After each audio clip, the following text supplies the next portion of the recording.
나 같은 죄인 살리신. 아야! 이게 뭐야?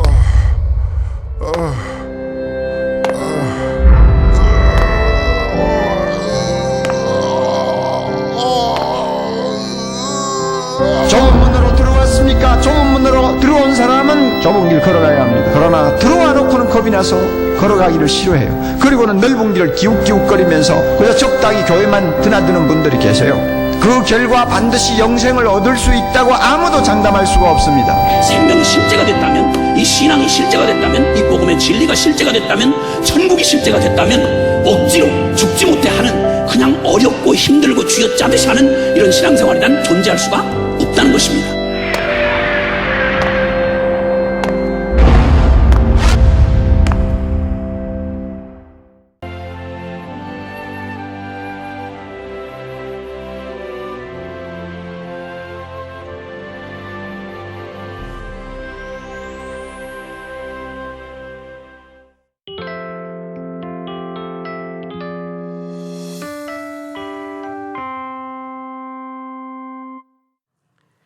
첫 문장이 천둥 같은 문장, 고전 문장들이 몇 있습니다. 어네스트 해밍웨이의 노인과 바다의 첫 문장도 그렇고요. 카프카의 변신의 첫 문장도 그렇습니다. 그런데 그에 못지않게 세계 문학사의 명문장, 천둥 같은 첫 문장이라고 시작되는 소설 하나가 있습니다. 오늘 엄마가 죽었다. 이렇게 시작되는 소설, 까뮈의 이방인입니다. 평범한 셀러리맨이었던 메루소, 그는 엄마가 죽었습니다. 그러면 사실 존재의 한 부분이 무너지는 것이거든요. 흔들려야 되고 어찌할 바 몰라야 됩니다. 그것이 당연한 논리입니다. 그런데 메루소는 아무렇지 않습니다. 그냥 장례식에 눈물 한 방울 흘리지 않습니다. 그 다음 날 자기 여자친구와 해변가에 가서 노닥거리고 코미디 영화를 보고 웃습니다. 그리고 그 다음 날에는 어찌어찌 연루가 되어서 아랍인을 총으로 쏴 죽입니다. 그리고 확인 사살까지 합니다. 그러고도 느낌이 없어요. 재판에 회부됩니다. 왜 사람을 죽였냐 그러니까 태양이 너무 뜨거워서 죽였대요. 그러니까 재판정은 웃음바다가 됩니다. 예심 판사, 변호사가 조언을 합니다. 그래도 받아들이지 않습니다. 그는 사형 선고를 받습니다. 그 후에 그를 회개시키려 마지막에 신부가 오게 됩니다. 그를 조롱하고 저주하기까지 합니다. 그리고 사형 언도가 시작되는 날 오히려 자유를 느낍니다. 이제 다시 한번 살아볼 수 있을 것 같은데, 이런 아이러니한 말을 하고 마지막 소원이 있는데, 내가 사형 집행을 하는 그날 많은 사람들이 왔으면 좋겠다. 그래서 분노의 함성으로 나를 쳐다보았으면 좋겠다. 그러고 죽어갑니다. 이게 이방인의 줄거리입니다. 자, 여러분 이해할 수가 있습니까? 이해할 수 없습니다. 이 인물을 어떻게 이해할까요? 엄마가 죽었는데도 눈물 한 방울 안 흘려요? 그리고 태양이 너무 뜨거워서 사람을 죽였대요? 그리고 죽는 순간에 오히려 자유를 느낀대요? 그리고 죽는 순간에 분노의 함성으로 많은 사람이 나를 저주해다오. 난 그걸 받으며 가겠다. 이게 이해할 수가 있습니까? 이 책의 제목이 이방인, 영어로 아웃사이더로 되어 있습니다. 근데 저는 그것이 잘못 번역됐다고 믿습니다. 아웃사이더는요, 체제 안에 있는 비주류를 의미합니다. 그죠? 체제 안에 있어요. 근데 이 사람은 체제 안에 있는 사람이 아니에요. 체제 밖에 있어요. 이 체제로서 이해할 수가 없는 사람이에요. 그래서 어떤 번역가는 이방인을 다를 이자 방방자, 다른 방에 있는 사람이래요. 이 방의 구석에 있는 사람이 아니라 아예 다른 방에 있는 사람이래요. 이해할 수 없는 사람이죠. 이거를 쓴 까미는요, 몇 달 뒤에 시지프스 신화라는 책을 짓습니다. 그리고 이 메르소에 대한 주석을 자기가 가해요. 그러면서 뭐라 그러냐면 그 사람을 어떻게 이해해야 되느냐. 합리와 비합리로 이해하지 말라. 선과 악으로 이해하지 말라. 도덕과 비도덕성으로 그 사람을 이해하지 마라. 그는 부조리라는 인간이다. 완전히 다른 인간이래요, 부조리. 그래서 부조리라는 유명한 말이 거기서 나오기 시작합니다. 부조리는 조리에 안 맞는다는 거죠.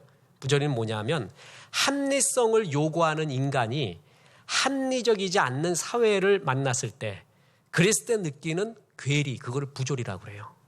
어쩔 수가 없대요. 그래서 합리적이라고 여겨서 따라가 봤더니 그 합리의 끝이 전쟁이 나더라는 거예요. 그래서 이방인은 전쟁 중에 나오지 않습니까? 너희가 이것이 의미 있다고 말하고 합리적이라고 말하는 세계를 내가 쫓아가 봤더니 전쟁이 일어나더라. 이게 합리적인 거냐? 나를 더 이상 합리성, 의미성으로 나를 가두지 마라. 나 차라리 부조리다. 이 세상은 부조리하다. 그렇게 얘기하고 있습니다. 그러면서 실존주의 유명한 부조리가 나오게 됩니다. 왜 이 이야기를 하는가? 여러분, 이 세상을 살려면 제정신 갖고 살 수 없다. 세상이 미쳤기 때문에 나도 살짝 미치던가, 부조리한 세상을 제정신으로 살려면 이방인으로 살 수밖에 없다. 이렇게 말하고 있어요. 그런데 이것은 까미만, 세상 사람만 느낀 게 아니라 그리스도인까지 느끼고 있다는 것이죠. 부조리를. 오늘 그 얘기를 하려고 한 겁니다. 우리 그리스도인조차도 느낄 수 있는 이 부조리한 세상 속에서 우리는 과연 그리스도의 이름으로 승리하는 삶을 살 수가 있을까? 성경은 가능하다고 말합니다. 오늘 그것이 주제입니다. 자, 여러분, 이 부조리한 세상에서 승리하는 삶을 살려면은 두 가지가 있습니다. 첫째는 삶의 부조리한 현장을 하나님이 이해하고 있다는 것을 받아들여야 됩니다. 이 삶의 현장을 주님이 알고 있다. 이거를 받아들이면서부터 우리는 부조리한 삶의 승리가 시작됩니다. 하나님은 현장을 굉장히 중요시 여깁니다. 저 멀리 있는 게 아니에요. 그래서 기독교는 산중 종교가 아니라 민중, 현장의 종교입니다. 산속에서 미주알 고주알 말하는 게 아니에요. 현장 속에서 역사하는 치열한 삶 속에서 인도하시고 역사하고 또한 거기서 승리하기를 원하는 하나님의 모습이 있다는 것이죠. 롱펠로가 이런 말을 했습니다. Life is real. 유명한 시죠. 삶은 리얼하대요. 레알하대요. 레알. 요즘 말로 하면은 삶은 추상적이지 않대요. 리얼하대. 치열하대. 척박하고 아픔도 있고 피내린내 나는 싸움도 있고 Life is real. 그런데 그 다음 구절이 사람 환장해. Life is honest. 그래도 삶은 정직해야 된대. 그래도 삶은 엄숙해야 된대요. 이게 환장해요. 여러분, 이게 됩니까? 니체가 그런 말 했죠? 악마를 없애려고 악마와 대결하느라 네가 더 큰 악마가 되지 마라. 그런데 현실은 내가 더 큰 악마가 돼야 이겨요. 이게 현실 아니에요. 자, 하나님은 현실을 중요시 여겨요. 현장에 있어요. 지금 여기에 계시다 말이죠. 그런데 우리가 느끼는 삶의 현장은 뭐라고요? 부조리라는 것이에요. 부조리. 자, 보세요. 지금 시편 기자도 그 얘기를 하고 있습니다. 이는 3절부터 보면 내가 악인의 형통함을 보고 오만한 자를 질투하였음이로다. 죽을 때도 고통이 없고 힘이 강건해. 사람들이 당하는 고난은 그들에게 없는 것 같아. 그들은 굉장히 교만해요. 또 7절 보면 너무나 재밌어요. 살찜으로 그들의 눈이 솟아나며 얼마나 많이 먹어댔는지 눈이 안 보인대. 이렇게 그 정도로 올라가고요. 그들의 소득은 마음의 소원보다 많대요. 저 사람 저렇게 벌어서는 안 되는데 어떻게 저렇게 많이 벌어요? 나는 쇠가 빠지는데도 안 되는데, 정직하고 하나님 앞에 사보려고 하는데 나는 안 되는데 저 사람은 소원보다 어떻게 더 많아요? 이게 벌써 시편 기자가 뭘 얘기하는 거예요?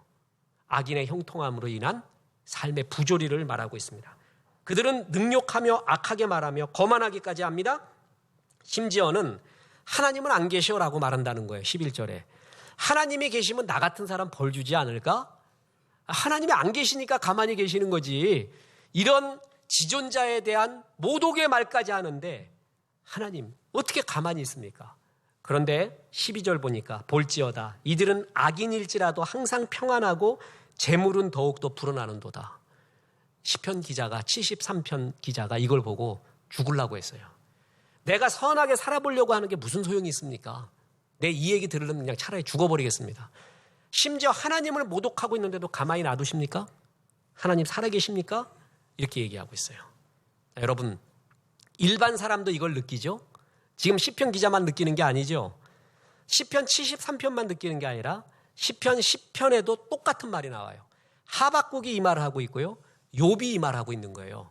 똑같이 그리스도인이라 할지라도 부조리를 느껴요. 뿐만 아니라 일반 사람도 느끼죠. 그래서 우리나라 속담에도 그런 말이 있어요. 요즘 귀신은 뭐하나 저런 연놈들 안 잡아가고, 이런 말이 있어요. 귀신이 있다면 저런 놈 잡아가야 된다. 그 정도로 왜 저놈은 잘 되고 있느냐? 이게 삶에 뭘 느끼는 거예요? 부조리예요. 이방인의 첫 문장은 오늘 엄마가 죽었다예요.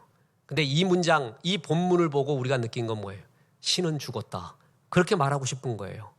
세계 무신론이라는 게 있어요. 지금 리차드 도킨스, 이 사람이 인문학과 자연과학을 넘나들면서 무신론 증명을 하고 있죠. 근데 전 세계에 흐르고 있는 동서고금의 옛부터 지금까지의 무신론의 90% 이상은 전부 섭리론 때문에 그렇습니다. 이 세상에 악이 존재한다는 거예요. 악이 존재한다는 것은 하나님이 악을 못 이긴다는 거 아니냐? 그러면 하나님이 없는 거다. 아니, 하나님이 악을 이길 수 있는데 개입하지 않는다? 그럼 사랑의 하나님이 아니지. 그 시리아 난민 봐라. 그 5살짜리 애가 피투성이 되고 쓰러져 있잖아. 거기에 하나님 뭐 하고 있는가? 개입하지 않았어? 능력은 있는데? 그럼 사랑의 하나님이 아니네? 그러면 하나님이 아니지. 이게 무신론의 주 골자예요. 악의 형통함, 악의 존재함으로부터의 신의 부재 증명. 이게 무신론의 주된 관심이란 말이죠.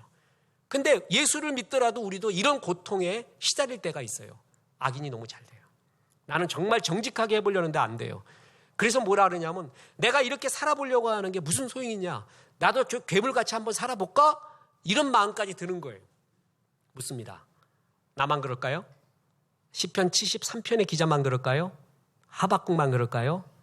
우리가 다 그렇죠. 다 이런 마음이 있습니다. 이런 가운데 어떻게 승리하느냐? 전 대학 들어갈 때 지난번 말씀드렸죠. 2가지가 쇼킹이었습니다. 하나는 캠퍼스 찬양하는 기독학생의 찬양이 쇼킹이었어요. 아, 저 사람들이 날 부르고 있구나. 그래가지고 그때부터 내 젊음은 기독학생이었습니다. 또 하나가 대자보였습니다. 내가 이제껏 배웠던 국사, 세계사, 또한 이 사회에 대한 이야기와 팩트는 똑같은데 너무나 다른 해석, 그걸 대자보에서 보았습니다. 그때가 쇼킹이었습니다. 다르구나. 자, 여러분, 우리가 지금 읽고 있는 동화책 아시죠? 이 동화책이 원래 그 동화책을 지은 원작하고 너무나 다른 거 아세요? 신데렐라 굉장히 잔인합니다. 그리고 콩쥐팥쥐 그 원작 보세요. 굉장히 잔인해요. 마지막으로 갈수록. 백설공주 마찬가지입니다. 걸리버 여행기 우리는 뭐 거인 소인 얘기만 나오잖아요. 그게 4부 5부로 되는 거 아시죠? 원래 그 이야기가 아니에요. 원작하고 너무 달라요. 특히나 오즈의 마법사 아세요? 이거 제대로 원본 읽으면 오주요 맙소서 그거하고 똑같아. 오주요 마법사. 여러분, 근데 왜 이렇게 변했냐 하면은 원작 그대로 내서낼 수가 없어요. 원작이 리얼해요. 레알하단 말이에요. 그런데 이걸 애들한테 들려줄 수가 없기 때문에 동화 작가가 전부 다 각색을 한 거예요. 그래서 지금 우리가 봤던 신데렐라, 백설공주, 오주의 마법사, 뭐 걸리버 여행기는 원작이 아닌 동화 작가에 의해 각색된 것을 보고 있는 것이죠. 근데 원작으로 가보면 너무 리얼해 버려요. 읽기가 싫어요. 아, 신데렐라가 이런 존재였어? 콩쥐팥쥐가 이랬나? 읽기가 싫어요.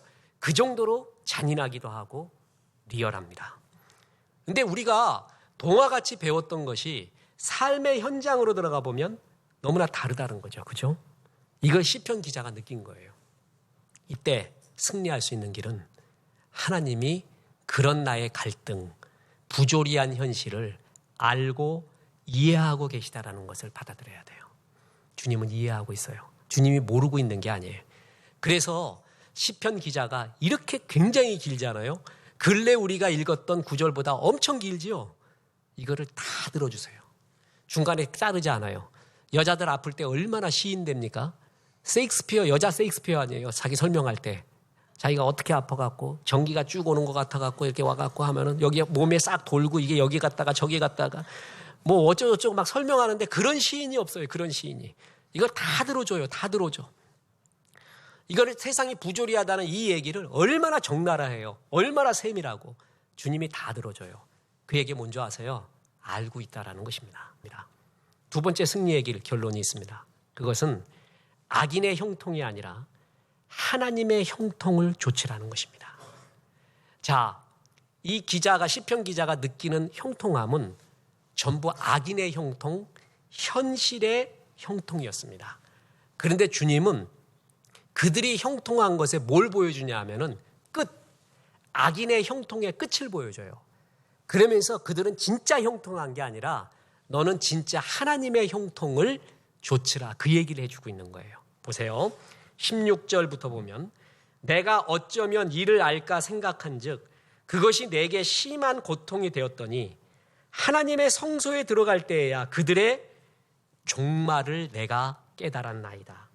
주께서 참으로 그들을 미끄러운 곳에 두시며 파멸에 던지시니 그들이 어찌하여 그리 갑자기 황폐되었는가 놀랄 정도로 그들은 전멸하였나이다.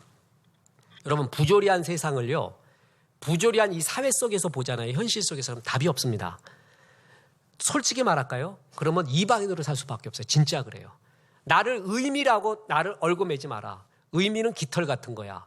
합리라고 말하는 거에 나를 얽어매지 마라. 웃긴 소리 하지 마. 그걸 쫓아가 봤더니 전쟁 나더라. 의미 있다고? 합리적이라고? 웃기지 마. 나 그런 걸로 얽어매지 마. 나 그냥 부조리하게 살 거야. 이방인으로 살 거야. 그게 더 솔직해요. 부조리한 답을 부조리 속에서 찾으면 안 돼요. 근데 하나님이 안에 있으면 보여집니다. 자, 보세요. 어디서 깨달았어요? 하나님의 성소에 들어갈 때에야 그들을 보았대요. 하나님이 성소에서 주의 나라에서 뭘 보여주냐 하면은 악인이 형통한 게 아니라 그들의 끝을 보여주는 거예요. 그러면서 진짜가 뭔지를 보여주는 겁니다. 자, 여러분 아까도 보면 이 말이 모순되는 것 같죠? 그들은 죽을 때에도 평안한 것 같고 죽을 때에도 그냥 당당한 것 같고 그렇게 보는데 주님은 끝을 보여줬다고 하고 시편 기자는 뭐냐면 이 끝이 전멸되는 걸 보았다 그러죠. 황폐하게 없어지는 거. 그걸 보았다 그러잖아요. 주님은 진짜 끝에 끝을 보여준 거예요. 죽는 것도 끝이 아니에요, 여러분. 죽고 난 다음이 끝이야. 그 다음의 세계가 진짜 끝이거든요. 주님은 그 세계를 보여주면서 그들이 형통한 게 형통한 것이 아니었다라고 말합니다. 자, 보세요. 하나님의 성소에 들어갈 때에야 그들의 종말, 끝을 내가 깨달았습니다. 그들의 끝이 뭔지 아니? 멸망이었단다. 마귀가 던져주는 현실의 성공만 쫓아가다가 영생이 없는 삶, 영원히 없는 삶을 살게 되었다라는 것이에요. 그 끝을 보았다라는 것입니다. 그렇습니다. 하나님이 말하는 형통은 뭐냐 하면은 영원성, 영원한 삶을 바라보며 사는 것이 그게 바로 형통입니다. 그런데 시편 기자가 부러워했던 형통은 현실 속에서만 형통이에요. 우리가 저 사람들이 잘 된다라는 것은 꼭 뭐냐면 현실이거든요. 현실에 돈도 많이 벌어, 건강해, 명예도 있어, 뭐 갈수록 잘 돼, 소유가 늘어나, 이것만 보잖아요. 그것만 바라보면서 형통과 형통 아닌 걸 구분하는데 주님은 그게 아니라는 거예요. 그들의 끝을 봐야 된다는 거예요. 그들에게 아무리 현실이 성공해도 영원성, 진리, 생명이 없다면 그거는 아니다, 형통이 아니다라는 것을 보여준 거예요. 이걸 어디서 깨닫게 해줘요? 성소에서.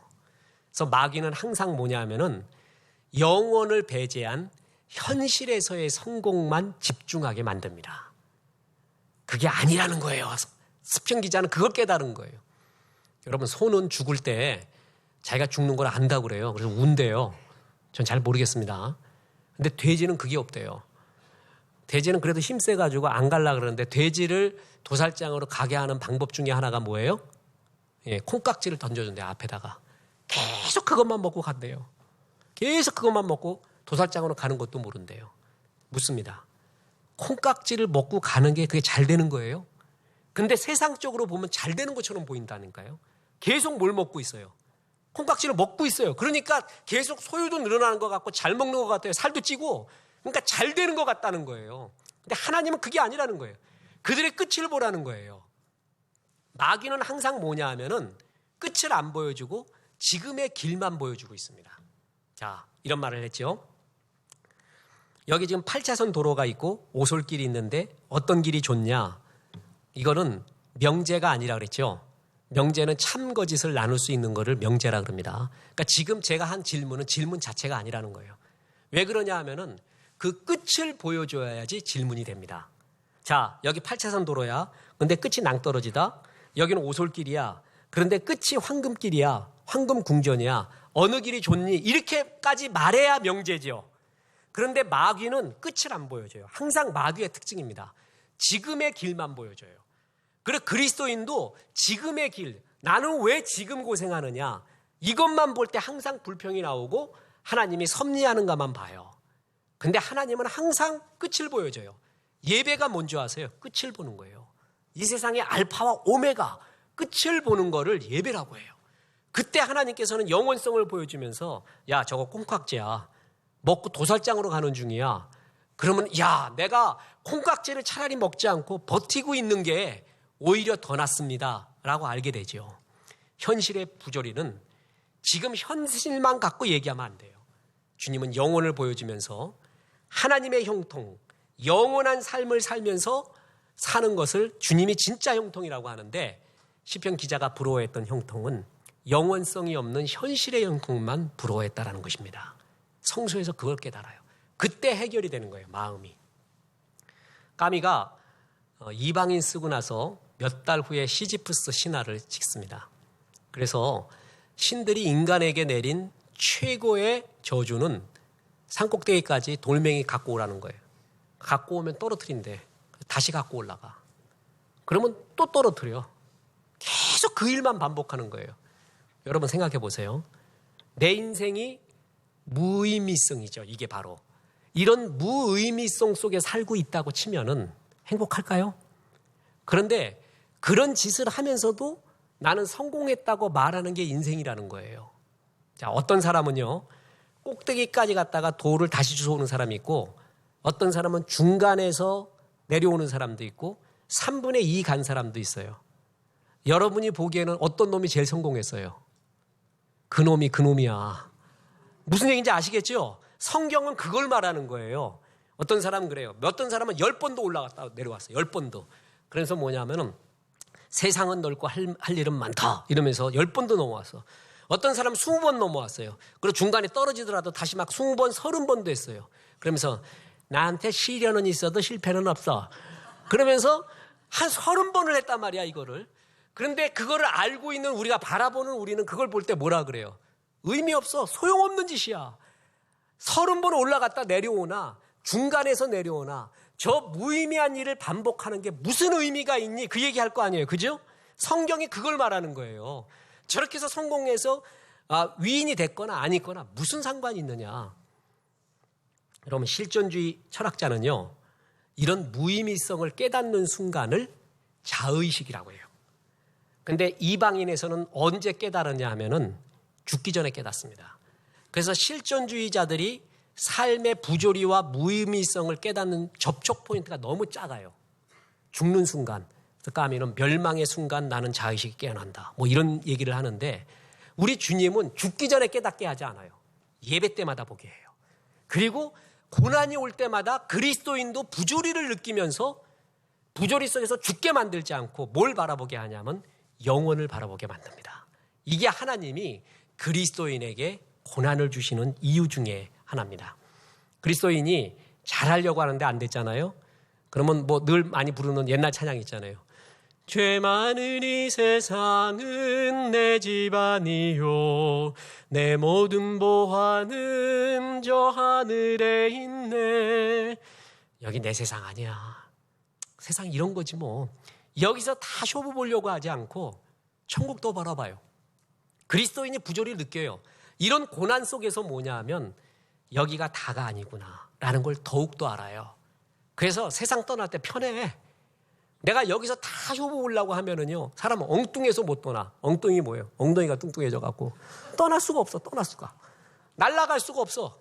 그냥 아주 가볍게 날아가야 되는데, 근데 너무나 아이러니한 게 그리스도인이 이 세상의 부조리, 고난을 느끼면 느낄수록 이 세상이 전부가 아니라는 걸 알아요. 그래서 떠나기가 쉬워요. 참 희한한 아이러니 아닙니까? 그리고 꼭 고난뿐만이 아니라 주님은 예배 때마다 이 세상 처음과 끝을 보여줘요. 지금과 같이. 그렇기 때문에 이런 시지프스 신화에 무의미하게 올라가는 세상의 성공, 그게 답이 아니라는 것을 느끼게끔 주님이 만듭니다. 마귀는 끝을 안 보여줘요. 그리고 지금 갖고 올라가는 거, 이긴 거, 현실의 성공만이 성공이라고 말해줘요. 그게 악인의 형통입니다. 자, 잘 들어보세요. 마귀는요, 예수님한테 천하 만물을 다 보여줍니다. 그리고 주겠다 그래요. 어떻게 주겠다 그러죠? 절만 하면. 묻습니다. 천하 만물을 그렇게 쉽게 얻을 수 있어요? 천하 만물은요, 피눈물이 나고요, 온 영혼을 다 바치고요. 여러분 우리 일을 해도 알잖아요. 남의 주머니에서 돈 빼오는 게 쉬운 게 아닙니다. 장사하고 사업하는 게요. 그 사람을 설득시켜가지고 내가 돈 버는 거 쉬운 일이 아니에요. 거의 영혼을 바쳐야 돼요. 온 눈물과 땀을 다 바쳐야 얻잖아요. 그런데 뭐만 하면 얻는다고요? 절만 하면 얻는다. 이게 마귀의 유혹이에요. 모든 과정을 다 생략하고 나한테 절만 해 그러면 줄게. 그래서 그렇게 해서 되는 듯하는 사람들이 보여요. 그걸 갖고 부러워하면 그리스도인은 그걸 갖고 부러워해서는 안 되는 것이에요. 보세요. 괴테의 파우스트. 파우스트가 마귀가 이렇게 얘기합니다. 아 멈춰라 이 순간이요. 네 입에서 그런 말이 나올 정도로 현실의 축복을 다 주겠다. 대신에 너는 나한테 영혼을 다오. 그래서 파우스트가 마귀와 계약을 합니다. 아 멈춰라 이 순간이요 하고 말할 정도로 현실의 축복을 나한테 다 주면 내가 한마디라도 그 말하면 내 영혼 가져가라. 묻습니다. 그런 현실의 최고의 축복을 누리고 영혼을 뺏기는 게 그게 형통이에요? 마귀는 그런 식으로 유혹합니다. 그런 식으로 유혹해요. 절만하면 다 주겠다. 네 영혼 내놔라. 현실의 행복 주겠다. 그게 형통이냐고요. 주님은 그걸 보여주는 겁니다. 그건 형통이 아니다. 영원성이 없는 현실의 성공만 갖고 있는 것은 형통이 아니다. 그건 악인의 형통이다. 하나님의 형통을 기대하라. 하나님은 항상 영원히 만족돼야지만이 너희가 행복하다는 걸 알아요. 그래서 전도서 3장 11절에 하나님이 모든 것을 지으시되 때를 따라 아름답게 하셨고 또 사람들에게는 영원을 사모하는 마음을 주셨느니라. 영원을 사모해야 돼요. 그러니까 인간은요, 영원히 만족되지 않고는 결코 만족할 수 없는 존재로 만들었어요. 근데 마귀는 영혼을 빼가요. 영혼도 빼가요. 현실의 성공만 준다는 거예요. 그러면서 그게 성공이냐는 거야. 시편 기자는 그걸 깨달은 거예요. 내가 성소에서 주의 말씀을 듣다 보니 하나님의 성령의 은혜를 받다 보니 그들의 성공이 아니구나라는 걸 알게 됐다라는 것입니다. 그들의 끝이 이렇게 진멸되는구나. 이거를 알게 되었다라는 것입니다. 그렇습니다. 하나님께서는 영혼을 보여줍니다. 그리고 하나님의 형통을 조치라. 영혼을 보는 게 하나님의 형통이고요. 또 하나 하나님의 형통은 뭐예요? 예수님의 성품을 닮아가는 것, 그리고 예수님의 마음인 전도, 선교, 구제하는 것. 그게 예수님의 마음이에요. 예수님의 마음과 성품을 닮아가는 것 자체가 하나님의 형통이라는 거예요. 악인들은 이런 거에 관심 없어요. 근데 진짜 행복은 예수의 성품을 닮아가고 전도, 선교, 구제하는 예수의 마음을 이루는 것이다. 그럴 때 주님이 주시는 최고의 축복이 뭔지 아세요? 마음의 평강이에요. 그리고 하늘의 상급까지 줘요. 예수님의 성품을 닮아가잖아요. 그리고 전도, 선교, 구제하잖아요. 그러면 첫째 나한테 마음의 평강이 임해요. 세상에 줄 수 없는. 두 번째로 하늘의 상급이 쌓여요. 이게 진짜 형통이 아니겠느냐. 주님은 그걸 말하고 있는 거예요. 보세요. 요한복음 14장 27절에 평안을 너희에게 끼치노니 곧 나의 평안을 너희에게 주노라. 내가 너희에게 주는 것은 세상에 주는 것과 같이 아니하니라. 너희는 마음에 근심하지도 말고 두려워하지도 말라.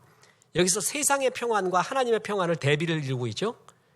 예수 잘 믿으면은 예수의 성품이 네 마음 가운데 있다.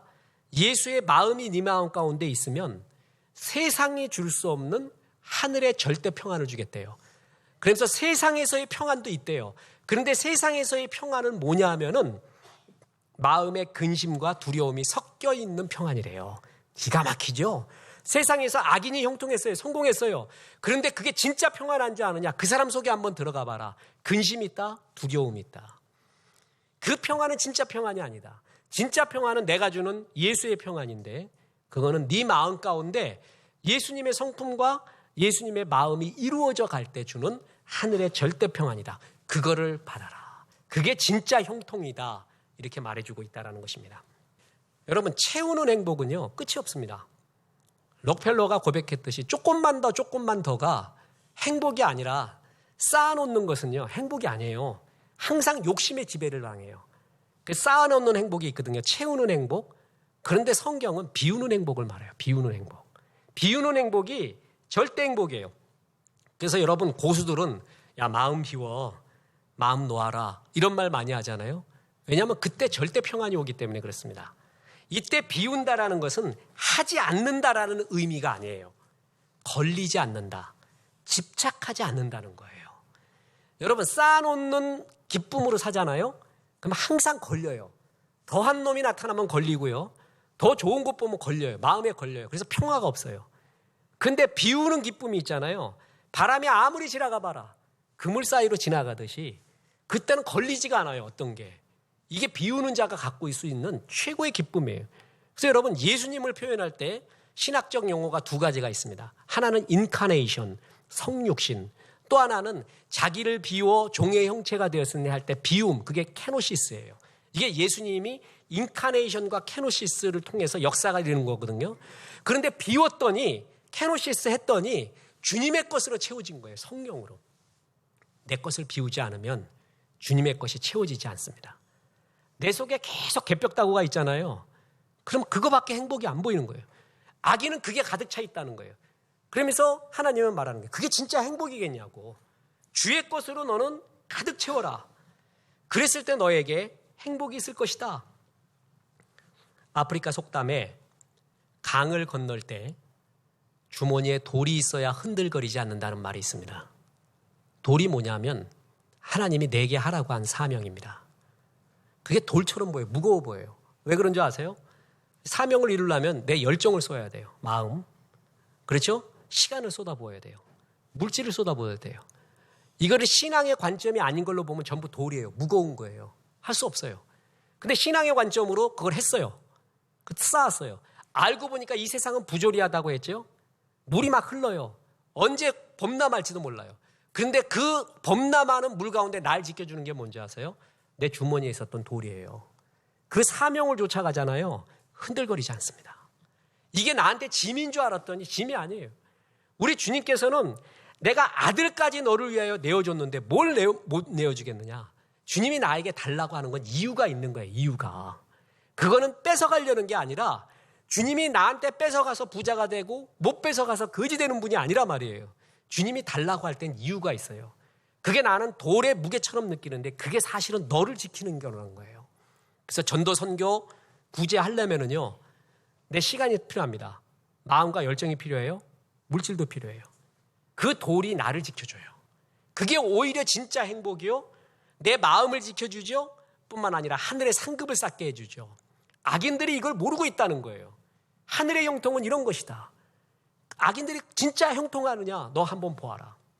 저들은 멸망의 길로 가고 있지 않느냐. 제가 담임 목회를 하니까요, 성도님들이 제일 많이 겪고 있는 아픔 중에 하나가 또 우울증이라는 게 있습니다. 우울감과 우울증은 달라요. 우울감은 누구나 다 있어요. 근데 그게 현실적인 생활까지도 못하게 만드는 게 우울증이거든요. 그러면 우울증을 극복하는 방법을 크리스찬 심리학자 의사와 넌 크리스찬 학자들의 견해가 다릅니다. 그래서 폴 트루니에, 레리 크랩, 존 마이어, 마빈 하비 이런 사람들의 크리스찬 학자들과 안 그런 사람들의 학자들의 견해를 다 들어봐요. 그런데 거기에 공통점이 있어요. 공통점. 그러니까 크리스찬 학자라고 또한 넌 크리스찬 학자라도 공통점이 있어요. 그게 뭔지 아세요? 주라는 거예요. 베풀라는 거예요. 우울증의 특징은 안으로 들어가는 거래요. 안으로. 자꾸 나를 해석하고 내 생각을 보고 내 마음을 본대요. 이 에너지는 굉장히 강하대요. 이걸 필 수 있는 건 피는 거래요. 그래서 봉사하래요. 헌신하래요. 구제하래요. 그것이 필 수 있는 방법이다. 둘 다 공통적으로 말합니다. 이것이 어떤 것인지 모르겠습니다. 성경도 그러죠. 주는 것이 받는 것보다 주님이 뭐라고요? 복되도다. 그랬을 때 이게 비우는 행복이에요. 근데 죄성은 항상 채우는 행복만 말하거든요. 그런데 전도 선교 구제하며 비워갈 때 주의 평강이 임하고 하늘의 상급까지 쌓이게 된다라는 것입니다. 말씀을 맺겠습니다. 우리 주님께서는 지난 주일에도 말했지만 요셉 보고 형통했다고 합니다. 그런데 돌아보니까 형통하지 않아요. 노예로 팔려가 있습니다. 그게 형통해요? 요셉은 부조리한 삶을 제일 많이 느낀 사람입니다. 그 사람은 선하게 살려고 하는데 안 된 일만 계속 나왔어요.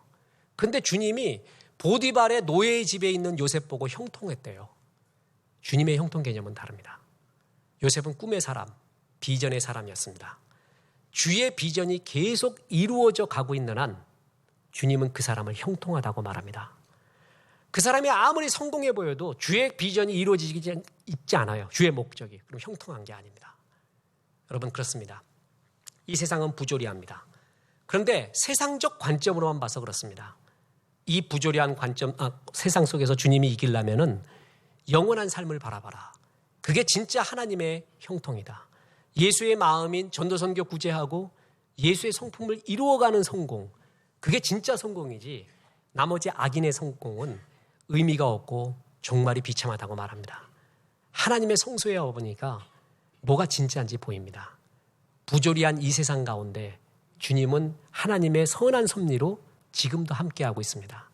그리고 수학의 천재 하나님이 다 계산하고 있습니다. 여러분, 악인의 형통을 마음에 두지 말고 하나님의 말씀 갖고 씨름하십시오. 내게 주신 사명 갖고 씨름하십시오. 그래서 진짜 형통한 자 되십시오. 끝으로 이 말씀에 아멘 하는 사람은 이루어질 것이고 아멘 안 하려면 하지 마요. 그러면 안 이루어져도 난 상관없어요. 영원한 삶을 사시기를 주 예수의 이름으로 축원합니다. 예수의 성품을 이루시기를 주 예수의 이름으로 축원합니다. 전도 선교 구제하여 예수의 마음을 이루시기를 주 예수의 이름으로 축원합니다. 그런 가운데 현실도 승리하시기를 주 예수의 이름으로 축원합니다.